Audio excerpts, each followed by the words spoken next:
I did not have my grippy gloves for the first puppy. So first puppy was bare hand, had to get it because, Mm. like I said, we were on the phone. Puppy started Yeah, coming out. we I was were. like, Dale, gotta go. And so I Yeah. didn't have my grippy gloves ready, but I got them for the next puppy. And what a world of difference that was. Now it's just like No, you can just grab right on to the placenta, pull it right out. You don't have to really worry about it pull it breaking out. because you got a grip on it.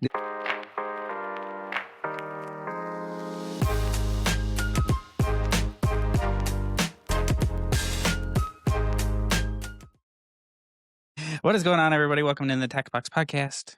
It's episode 32, I think. How you doing, Dale?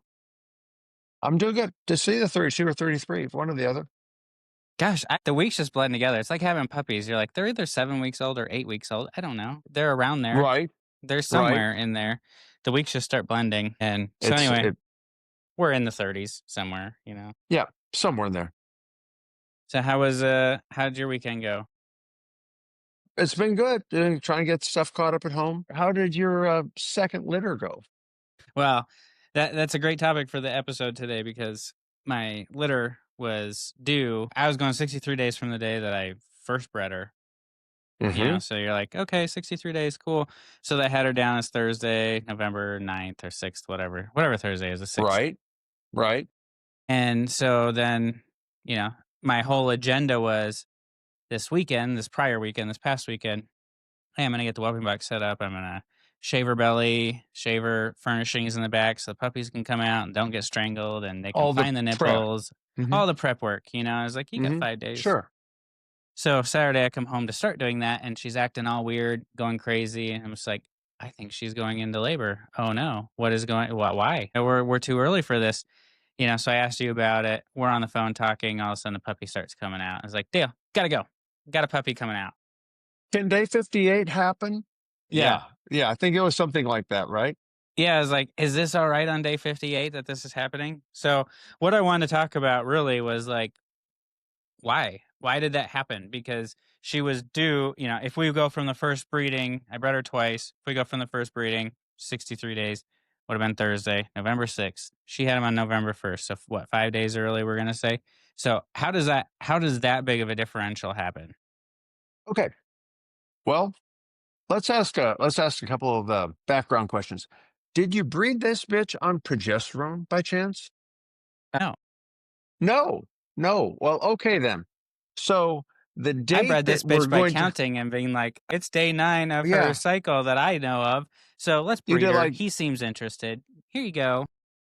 yeah, and that so that is what happens is she was ovulated before, she was already ovulated at the time you bred her. So she was on her way to being missed. Like had you waited a day or two more, you would have just missed her because she was well ovulated. The first breeding caught because she was still fertile, and the second breeding was just for fun. But so it's from ovulation, not from the breeding. So that's where the magic of when you're doing natural breedings and you're doing it by the Galileo method of counting and stars and all that, you've got to go ahead and plan with a much broader net because they could have ovulated a couple days ago, and then all of a sudden, wham, you know. And dogs are gonna, they talk about the window of whelp being 58 to 63, blah blah blah. In my experience, smaller dogs can are more likely to cook them on a hot oven and to go a little sooner, not go a full 63 days anyway. So that you throw in that, you throw in ovulation, and then you come back in from Menards and your dog's in labor. Yeah. Yeah. And it was like, I guess for both litters now, I mean, the first litter was 2 days early, so that would have been day 61 instead of 63. This one's at Hmm. 58, which, I mean, again, Probably was from when like I bred 60, her, but 61. the first Yeah. one was progesterone. This one wasn't. So probably, yeah, really at 61, 61 days. So, and it was funny because I was at the vet the day before doing x-rays, everything was fine. And it was like, Amazing how they could tell you the number of puppies, but they have no clue as to like she's going to have them within soon. That's not you're right. information that you come away with that. But had you done progesterone at the vet, if that vet had offered it, you would have found her progesterone number would have been very close to, she'd have been probably like a 4, a 3 or 4, where she would have been within 24 hours of whelp, you know, and that again, running the reverse progesterone, would have given you the heads up like, hey, don't go to Menards today. You know, you've got puppies coming. Yeah, and we were more planning like Tuesday through Saturday of this week. We're like, puppies are going to be in Sure. somewhere because if she wasn't ovulating in the first breeding, then we're going from the second breeding. She would have got hit, so she could have puppies this Saturday. And it's like we got so much going on this coming weekend. So it's like, well, you're going to run here, you're going to go to do this. I'm going to stay home to whelp if we're whelping, all the things. And then obviously it comes early. So at that point, in my mind, I was like, well, it's day 55, 57 or whatever it was for when I had the X-ray scheduled. So then I was like, okay, I'll start temping her. So Right. I was gonna start temping her Saturday morning, thinking she was due Thursday. Saturday morning, her Right. temp was like 101. So it's like, well, that's normal. Haven't had the drop. Normal. Well, obviously, Yeah. she already had the drop and rose back up to go and, you know, it's just like you missed everything, and it kind of just goes to like, holy cow. I mean, we've talked about progesterone testing before and how important it is, and I have a progesterone machine on the way, so I'm super excited to get to that. But it's like that really just kind of reiterates and reconfirms in my mind like why I spent the money on progesterone machine because I nearly missed this breeding. Like I'm lucky that You I nearly got missed the it. breeding and the whelp. Yeah, and the whelp because I You wasn't nearly planning on missed, it. yeah. Yeah, I was home for 45 minutes before that first puppy came out. If I wouldn't have been, if I would have done something a little bit longer, who knows what would have happened. And then with that, also, I wasn't prepared either, so I didn't have the whelping box set up or my supplies ready, or anything like that. So I also thought maybe we should talk about like a whelping box or like a whelping supply kit that you should just have on hand all Yeah. the time. So when something like that happens and you're not expecting, it's like you can just grab your baggie and go. Hey, everybody. Sorry for the interruption, but I just need to take a moment and remind you to subscribe to the podcast on your favorite podcast network, wherever you're listening to this right now. Make sure you're subscribed. Hit a thumbs up button. Make sure you show us that you like this content, that we're doing good. Help us grow. We really appreciate it. Thank you. Now back to the show. So, Tyson, in your emergency prepared bag of whelp, what would you put in that bag? Well, now, okay, so I'm not gonna make it sound like I was completely unprepared because I have a little mobile Yeah. cart that I Yeah. push around, and it's like I got my Right. oxygenator on there and my incubator, which is just a Rubbermaid tub with a towel and a heating pad in it. Right. Right. But then I have all like other things on there that are ready. But it's like I had to send somebody out to the garage, like go get this off the whooping cart, go get this off the whooping cart, and So, yeah. and Right. all the things. And it's like so I'm kind of like okay, so here's some of the things that like breeding toy dogs that are like super important to me that I just like had to have. And it's like, okay, I'm never going to run out of these. I'm going to make sure that these are always with me. And like one of them, the little aspirator bulb thing, like the little sucker. Magic stuff. Yep. Yeah. Yep. So it's like, Wonderful. I ordered like a box of 10 of these on Amazon or something. And I don't know, it was They're super cheap. fabulous. Yeah. Super Like cheap. you use Have those them. too, right? Yeah. Yeah, absolutely. Love them. Love them. I mean, you do the nostril, you do the mouth. I mean, it's fabulous. Yeah. That's pretty much nostril. Break the sack, get the puppy out, clear the nose, clear the Yep. throat, Clear get none. them Yep. crying. Get the And then it's breathing just go. like, okay, Abs. cool. Suck out that snot. Yeah, because Yeah. we're not big fans of the shake and bake thing there. That's the traumatic brain injury method of clearing the lungs. The bulb is much more effective. Yeah.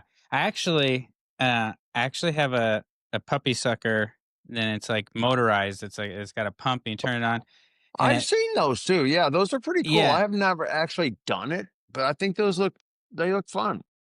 I have one and I got it when I got my progesterone machine. I bought them at the same time because I was like, oh cool, an automatic puppy sucker. This is great. Like it's better than trying to Automatic do a puppy little sucker. bulb. This will be great. Right. I'm assuming like because it was in the garage and it was kind of cold that night, like it might have to be kept warm. I'm not sure because I brought it in the house Saturday morning when, like after I used the bulb real quick on the first puppy. Then it's like, okay, well I'm waiting for the second puppy. I'm gonna go get the power sucker, and I plugged it in. It didn't work, And then later in the day, yeah, which really sucks. So thankfully I had these as backup, That really sucks. Yeah. Yeah. And so Yeah. that was like the It first is. time I was going to use it and it didn't work. And then after it warmed up for a couple hours in the house, later in the afternoon, it worked. Well, great, it works. But, you know, I don't know if it didn't work because it was Right. cold or if, I don't know. Either Sure. way, it missed the Sure. whelp. It wasn't prepared for the whelp. It wasn't ready. So what else is in that magic bag? So you need grippy gloves.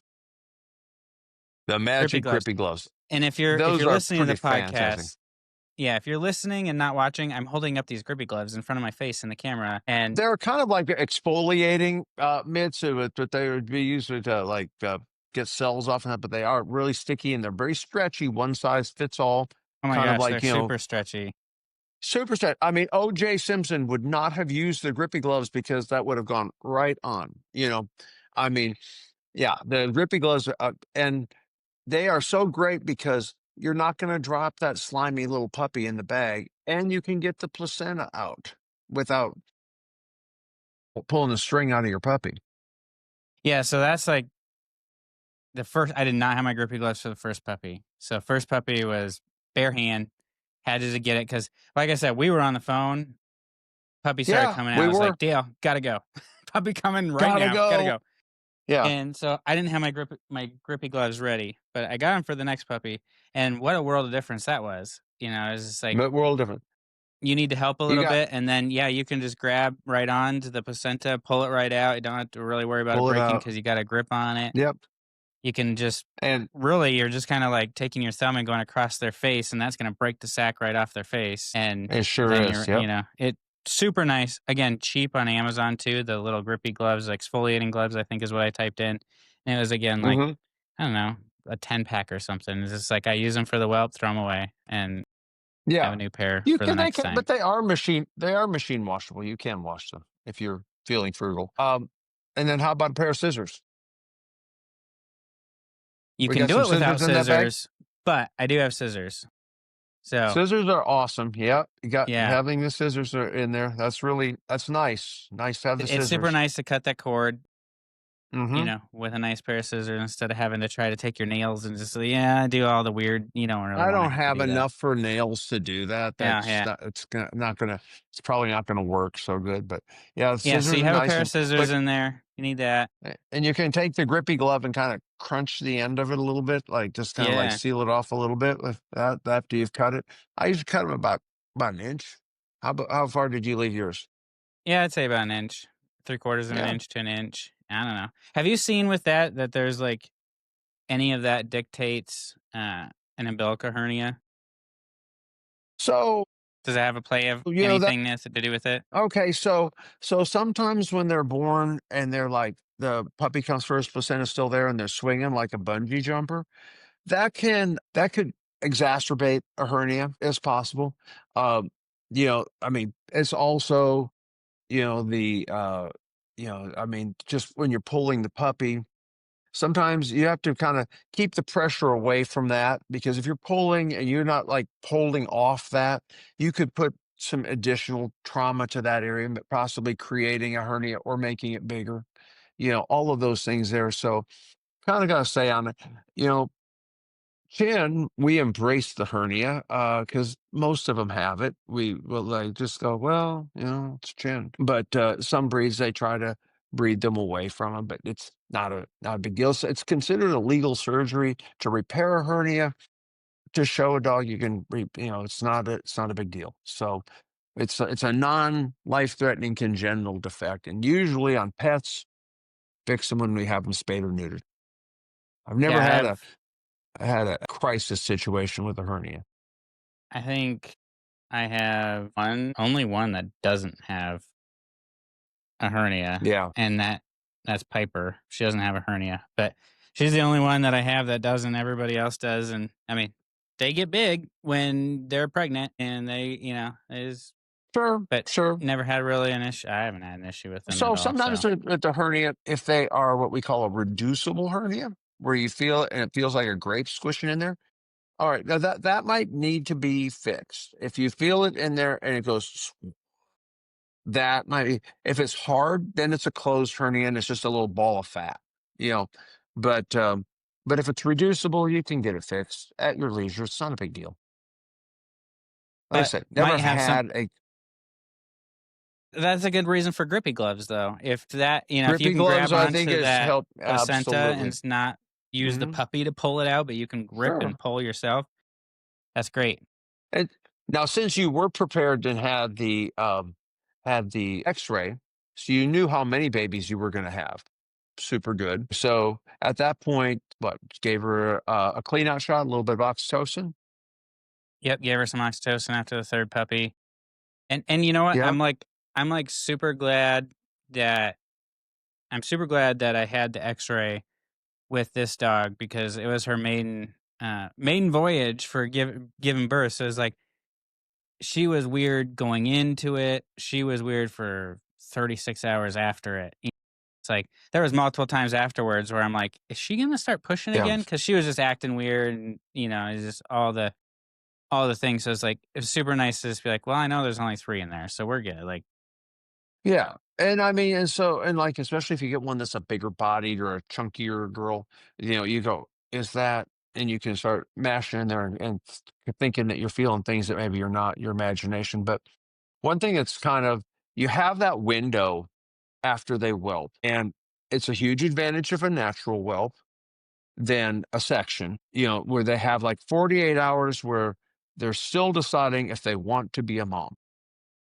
I mean, they are kicking it around. They're like, hormones are crazy. They're crazy. They need to maybe eat some placentas, get a shot of oxytocin, get their milk in, all of that stuff there. Eat, get settled in with their babies. But some of them are not ready, and especially after a section. A section, you don't ever let them wake up from a section and have babies laying there. It could go bad, but how long did it take your girl to get her mind in the game? I still don't know that she's 100% in the game. I mean, she's definitely in the game of wanting to be a mom, but there's this things where it's like, you know, she wants to move her puppies. She Well, doesn't want to that's be, normal. where she's Yeah. at. But, and then it's like, it's hard because I've had this dog, I've had this bitch since she was a puppy. So it's like, she's completely different at this point. Is this normally is like you can throw her in a kennel, shut the door, she's fine, won't make a peep. She's just going to lay there, do her thing. Now it's like, she doesn't wanna be nursing the puppy, she doesn't wanna be in the whelping box, and she's gonna just let you know. But when she gets out, it's just like, she just follows you and paws at you to get up. It's just like, wants to be held for 2 seconds, and then she's wanting to get back in with her puppies. It's like, well, you just make up your mind what you want? But more and Tell me more. what you want. Yeah. Yeah. Yeah, it's like Yeah. a baby, really. I mean, but but there is, even with natural whelps, which are exponentially better as far as adjustment period than a section. The that You have to give them that time, and then of course maiden bitches where they don't have a, like your other bitch that you whelped. She had puppies before. She probably settled in way faster, right? Oh, yeah, she settled in 2 seconds after the last puppy was I mean, Yeah, as soon as I gave done. her puppies, because it's like, I guess how I do it is when I'm whelping, it's like they go in the incubator until I'm done whelping all of them, and then I give them all to her at the same time. And Good so it's plan. like as soon as she had them all, she was like, "Yeah, cool, come nurse, let's do our thing." This bitch was just like, "What is this? I don't want anything to do with this." And she, like, there was a point where it was like I was every 2 hours putting her in there, and we had to hold her down on her side and actually latch puppies on for the first night. I Sure. woke up in the middle of the night every 2 hours, make sure puppies were getting fed because she wasn't willingly laying there. Yeah, Now, and it was like 12, yeah, next day, later in the next day, where she finally was just like, I want to be with my puppies now. And nobody I get love my close and babies. all these things. Yeah. Yeah, yeah, So, I mean, she's caught yeah. on. She's still different, but Her hormones are kicking in and she's wanting them and she's eating, and her discharge, it's real important that her discharge be kind of a pretty clear. It can be a little reddish and stuff, but it should not have any kind of green or smelliness to it, because that means something's been retained. But they should be eating, and kind of, you gotta stay on the mom right now, because that's the key to keeping the babies going, is keeping her going and getting her through that adjustment period. yeah. And one of the things, in toy breeds, and it's probably this way with every breeds, but I think it's super important. We're dealing with 3, 4 ounce puppies. Is like we Hmm. gotta be making sure that these puppies are gaining. We don't have weight to lose. We need to make sure that they're gaining. So I think a scale is one of those like super important things in records. Like weigh them when they're born, morning and night weights, at least for the first few days to make sure that you're going the right direction. From the first weighing to the second, they'll usually lose a couple of ounces, but then by the third feeding, they should be picking that back up and they should be steadily gaining at that point. But, that's really important, to, either scale them or kind of keep that eye on them and watch them. And that if your bitch isn't eating, you've got a problem. And I mean, and you've got a big problem, like fast. Like you've got to get her eating because if she's not eating, she's not going to be producing milk. And if she's not producing milk, you're going to lose puppies. So what tips and tricks do you have for dogs that like to get them eating? I know it's like my first one. And I mean, she would eat dog shit if you threw it in front of her. I guess no pun intended, but like she'll eat anything. It's just like Right. she'll plow through everybody to get food, and she doesn't care who she's trampling. Right. This one's always been kind of picky, and I've gotten her to eat, but I could put a bowl of food in there. She's not going to eat it. It's like I've had to give her like I've offered her about 15 different things, including She's wet going to food, just to be try to get her to eat some right. stuff. She's going to be in that show Prove to Me Your Love, where you're going to be, if it might be soaked food with canned food, it might be grilled chicken breast, it might be whatever she wants, that's what you're going to feed her, you know, because because they got to keep them eating. You know, there's no like, I threw food in there and she didn't eat it. Not an option. I don't even care if you have to mix up oatmeal and you have to hand feed them, whatever, got to eat, can't not eat. Hmm. Otherwise, another thing, kind of bragging on you a little bit. You had your first little round with a puppy on weaning, where you've had a little bit of hypoglycemia issues. Yeah. Well, I mean, that's the whole other side. It's been a stressful week or two here. It's just with It's like been a weaning lot, puppies and right? then another one coming, another one whelping. But yeah, I mean, that little bugger and the different things that we've tried. We went from honey, antibiotics to, like a oatmeal type consistency with food and syringe feeding, and you showed me how to do that. And that was awesome. And so it's just, yeah, it's been, getting. From how long from when you noticed he wasn't acting right? Tell us what the signs were and then how quickly it took to turn him around. Well, it changed throughout time because so like when I first noticed it, he was like, I'm using pellets for potty training. He was like in the litter box, and I could hear just like all the pellets getting scattered around. I'm like, these little assholes are in there digging around and playing. It's like I'm gonna go stop them. Like this isn't your Right. sandbox because that's what they do. We've talked about Yeah. that before. Sandbags time. Yeah. But I go check him out, and I go to yell at him and stop him from doing it and all that stuff. And he's like shaking his head and like sneezing and drooling all over the place. And so it's like, okay, something's not right. Like what do we got going on? So it's like you pick him up, you clear off his face because he's got pellet dust all over it because he's drooling and probably face Hmm. down, running it all over in there.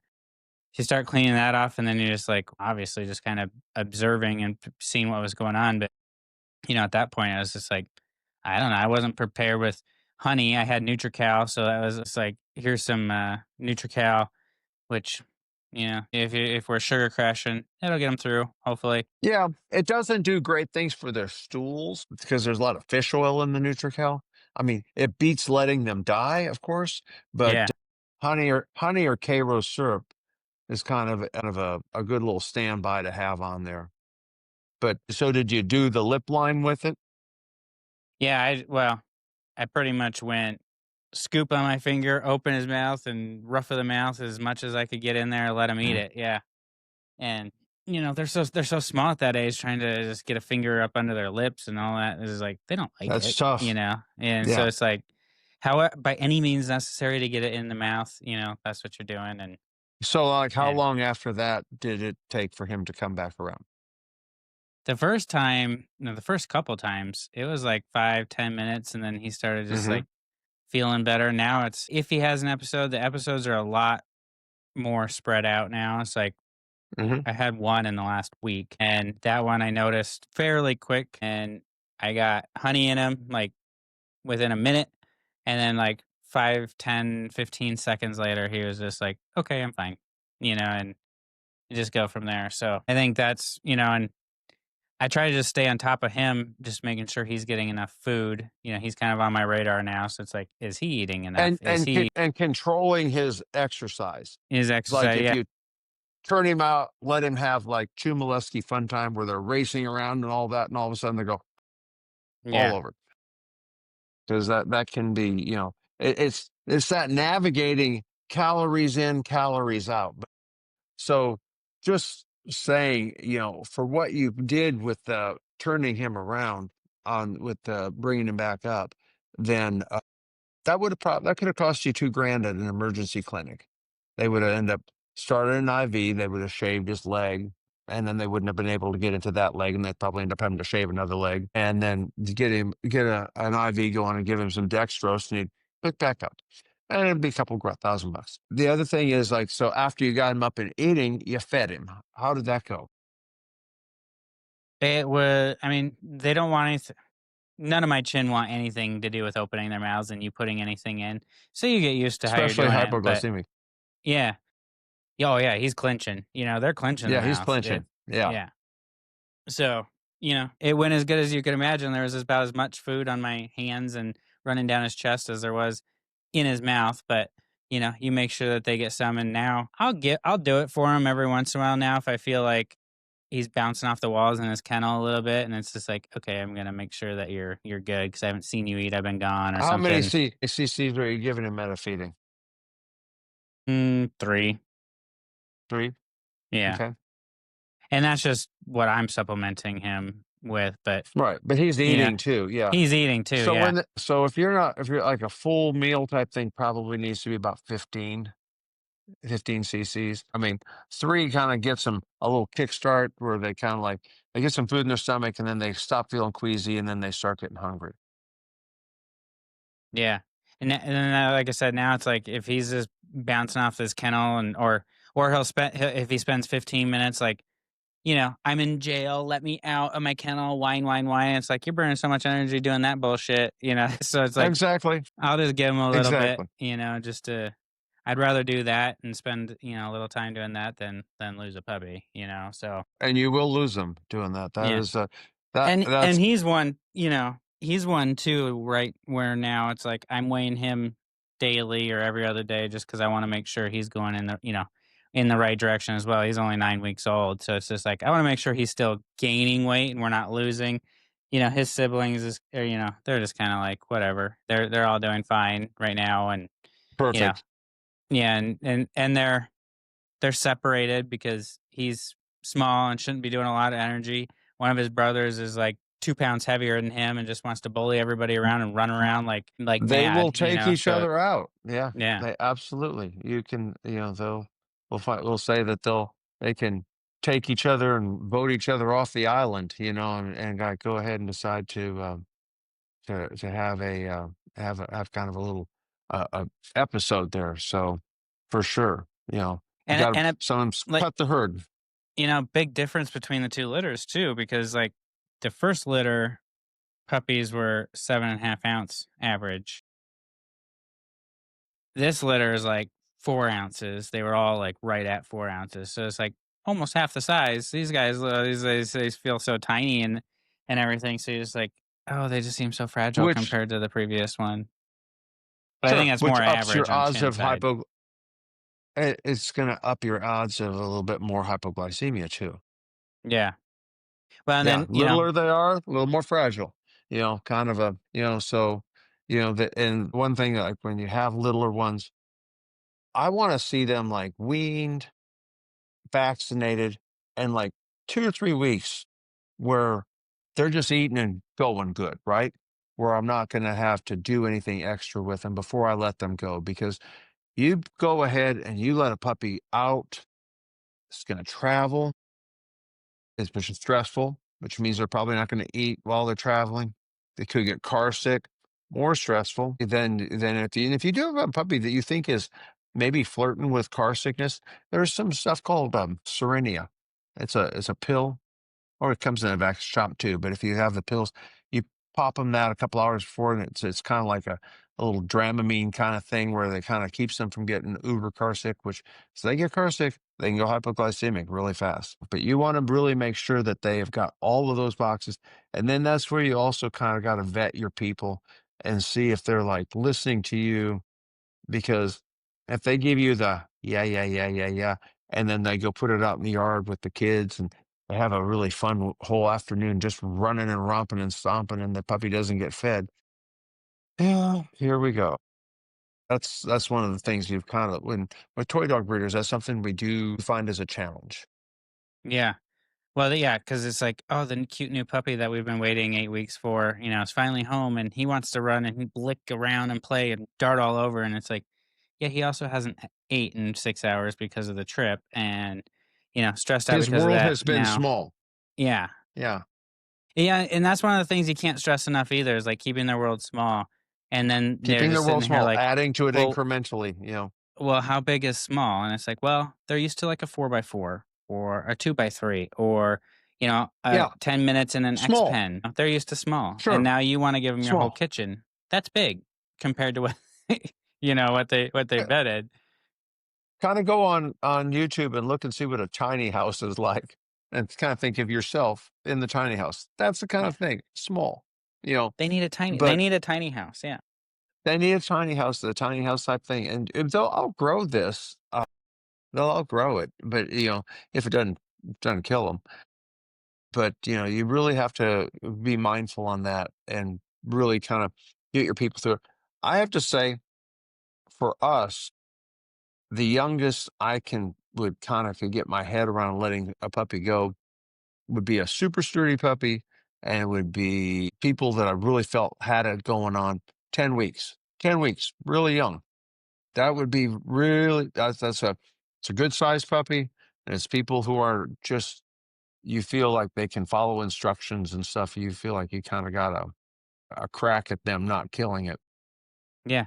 And they're connected because it's like I have a buyer for a puppy right now, and it's just like, not super connected, might take a day or 2 to get back to a message, is when I'm like, "Hey, this is what we're feeding. This is what he needs. This is what you need to be prepared with. This is what you need to have. This is how he does this." And then you're like, you don't hear from him 2 days, and it's like, "I need confirmation that you have this stuff." And then 2 days later, "Yep, I got it. Okay, well, thanks for," what's gonna happen when, Could you if the could you puppy has trouble, could you go ahead and I know this sounds really, really not nice, but could you take a picture of it and text me the picture of your X pen? I'd like Yeah. to see it because the thing is, if they just give you the yeah, yeah, yeah to kind of get you off their case, but when it goes bad, I promise you'll hear back from them very quickly. When they're at the emergency clinic and their little dog is zapped out and they're like, "We're testing it for parvo and rabies because it's got drool coming out of its mouth." It's like, well, do a blood glucose on it because I mean, all of these tests, and then of course they're like, "Oh, yep, and blood glucose is down to 10."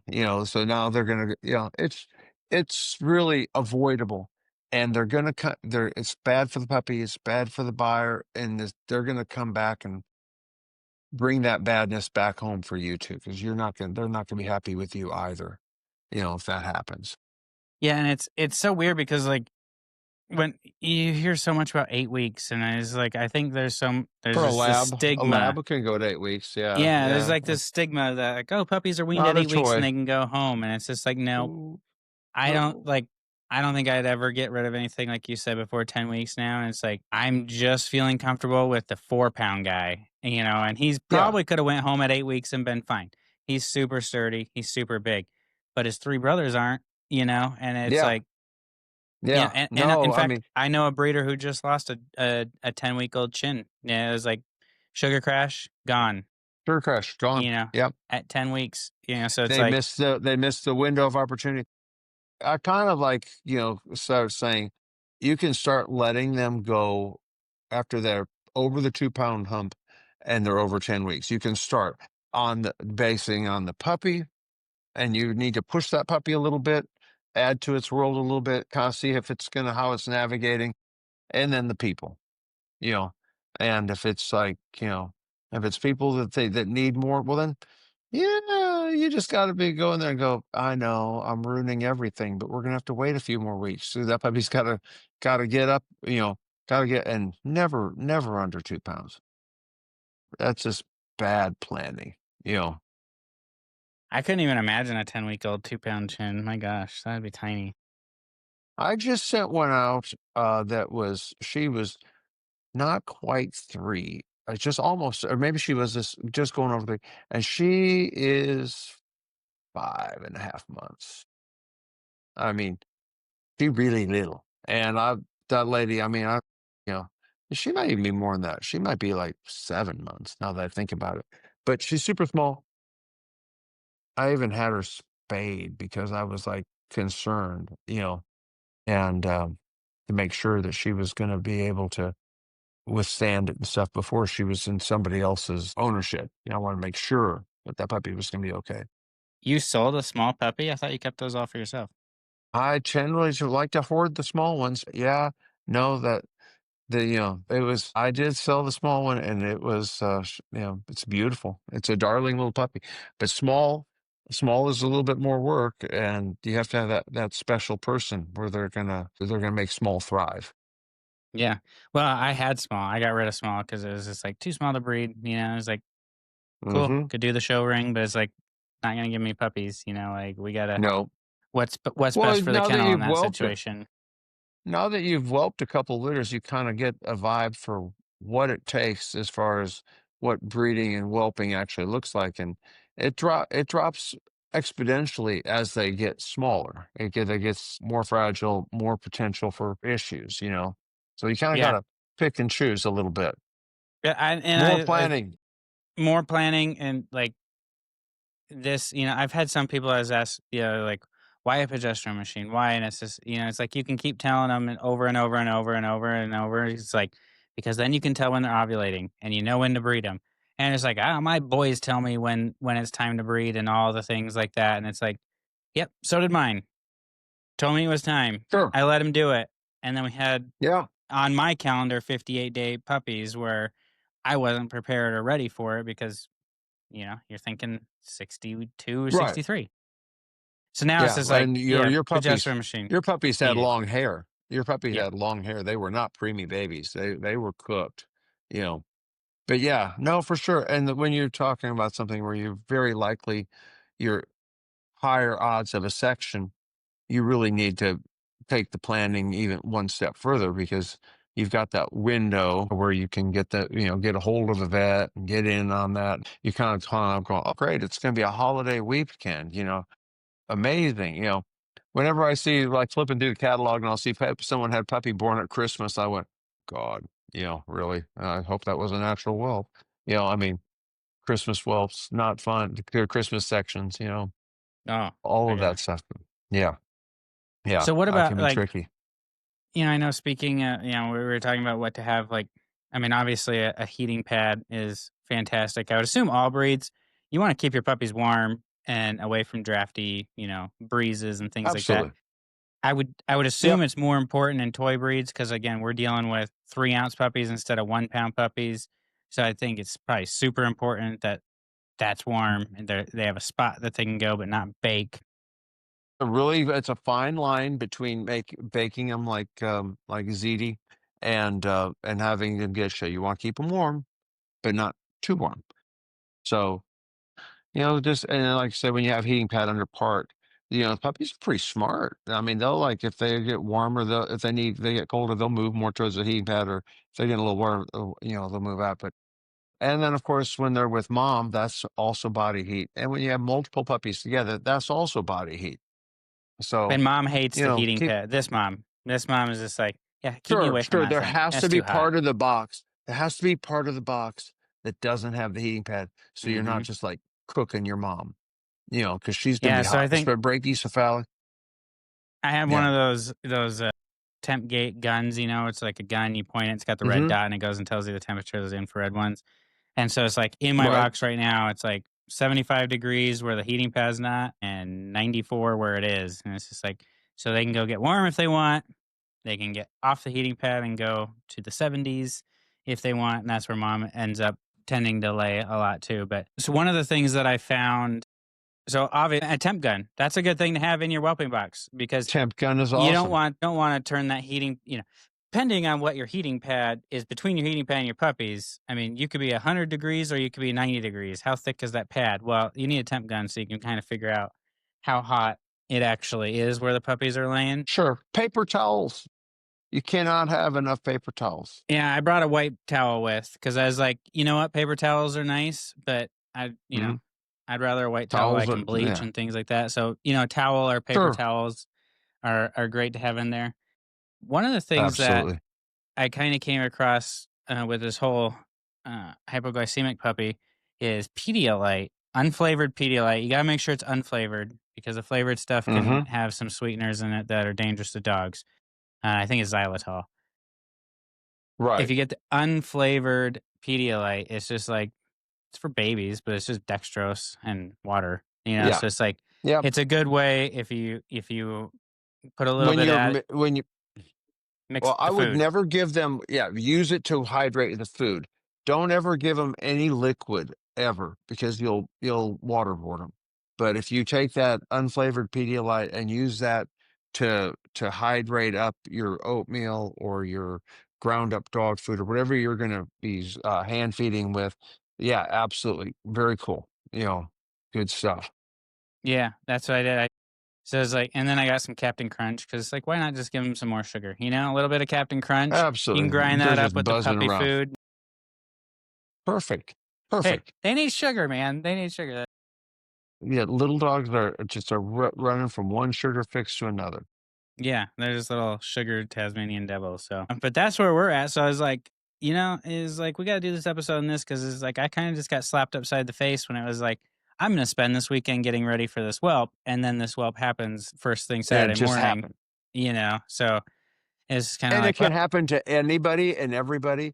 We get surprised on that stuff. I mean, and that's where sometimes keeping a little ledger note of like who you're checking and testing and stuff to try to is many of those things because if you can be accurate on your whelps, you're going to be it's or on your breeding, you're going to be so much more accurate on your whelps and you're going to have less of that surprise element, which has so much potential for tragedy, death, and destruction. You know, like well, for sure. outside or something. Yeah, I mean, 100% because it's like I was so lucky with this because having her whelp or supposed to be whelping on a Thursday, you feel like you're pretty clear the weekend before to be fine. She's just gonna live life to her best. Nope, we had puppies Saturday morning, completely all done by 11:45. We had 3 puppies Saturday morning, and no signs Friday night. So it was like, if we'd planned to do anything on the weekend, like it could have been, that'd have been a surprise. yeah, it could have been a horrible weekend. So it all worked out, and we seem to be doing good now. I'm catching up on sleep a little bit now because the first night was, like I said, I was completely sleepless. I was on the floor next to the whelping box every 2 hours. I was up holding her down, because she just wanted to like roll over and lick them to death. And then that was Sure. part of it too. As a first time mom, is like she wasn't cleaning them. So it was like you're checking their butts, you're getting the crusty poop Yep. off so they don't get plugged up and they can actually poop. And Pass the then sure plugs. shit, when you're cleaning their butt, you're stimulating them so they poop more. Absolutely. But here we are 3 days later, and she's keeping their butts a little Doing bit great. cleaner. Yeah, yeah, yeah. So it's kind Yeah. of a fun process to watch and learn. Y I mean, but those are the things that make you good. Those unexpected things. It's like, whoa, how about if this happens? Well, thinking on your feet, planning, and it kind of helps us in the future avoid those situations. And it's like, okay, yeah, you know, whenever whenever you've gone through that, it's like going new rule. Now we're going to move into the whelping box. 8, 9 days in advance. I mean, that kind of thing. We're not going to have them out running in the yard and coming back to have puppies or something like that. Yeah, and just when you think that's what you're doing, like, without progesterone testing, it's just a guessing game. I thought I was going 7 days early of like, oh, sweet, we're going to put her in the whelping box 7 days early. We're going to start temping her 7 days early. We're going to get her all ready 7 days early. Nope. It Easy. was right on Nope. time. Right on time. Her time. Yeah, on her time. Her time. So, Yeah. Yep. all right. That's That's well, been good this whirlwind job. of a week. Yeah, yeah. I'll just pat myself on the back a little bit and go take a nap. Yeah, exactly. Check your puppy. Make sure the puppy is like, all sugared up. Yeah, exactly. Go sugar him up a little bit. All right, everybody. Thanks for, and I'm sure you all enjoyed this episode. This is probably one of my favorite episodes. I like talking about this stuff, and I'm sure there's so many people out there that can relate. Put down in the comments like some of your whelping supplies that you just like can't live without. I mean, we didn't even mention it. Well, maybe we did mention a scale, but a scale, that's another one. What can't you live without? Put it down in the comments and let us know, because hey, you might just show us something that we're just like, hey, that is super cool, and we need that. We're all learning. Yep. All right, everybody. We will talk to you guys all next week. Have a great day. Bye bye.